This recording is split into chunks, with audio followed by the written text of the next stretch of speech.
19 ऊँटों की अजब कहानी। एक गांव में एक व्यक्ति के पास 19 ऊँट थे। एक दिन उस व्यक्ति की मृत्यु हो गई।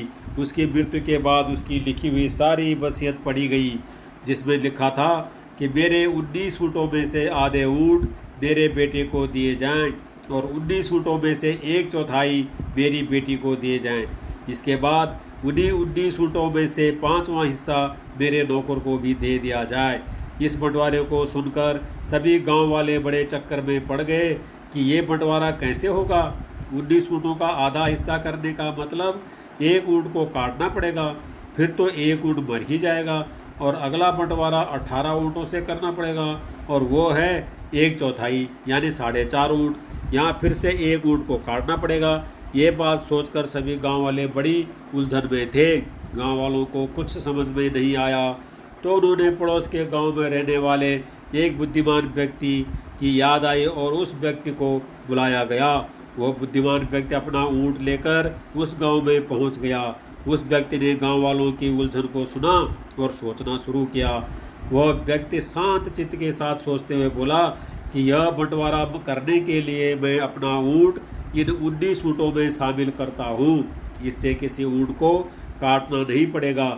सब गांव वालों ने सोचा कि एक तो मरने वाला पागल था जो ऐसी वसीयत लिखकर मर गया, और अब ये दूसरा पागल आ गया जो बिना किसी कारण के अपना ऊँट भी दांव पर लगा रहा है। लेकिन गांव वालों के पास कोई और रास्ता भी तो नहीं था। उन्होंने भी अपनी सहमति जता दी कि जब इसकी खुद की मर्जी है तो इसमें क्या हर्ज है। फिर बुद्धिमान व्यक्ति ने बंटवारा करना शुरू किया। 19 + 1 = 20 हुए। 20 का आधा 10 बेटे को दे दिए, 20 का चौथाई 5 बेटी को दे दिए, 20 का 5वां हिस्सा 4 नौकर को दे दिए। 10 + 5 + 4 हो गए 19। बच गया एक ऊँट जो बुद्धिमान व्यक्ति का था। वो उसे लेकर अपने गांव लौट गया। इस तरह एक ऊँट मिलाने से बाकी 19 ऊँटों का बंटवारा सुख, शांति, संतोष और आनंद के से हो गया। इस कहानी और हमारे जीवन में बहुत समानता है। हम सभी के जीवन में भी 19 ऊँट होते हैं। 5 ज्ञानेंद्रियाँ, आँख, नाक, जीभ, कान, त्वचा। 5 कर्मेंद्रियाँ, हाथ, पैर, जीभ, मूत्र द्वार, मल द्वार। 5 प्राण, प्राण, अपान, समान, व्यान, उदान। 4 अंतःकरण, मन, बुद्धि, चित्त, अहंकार।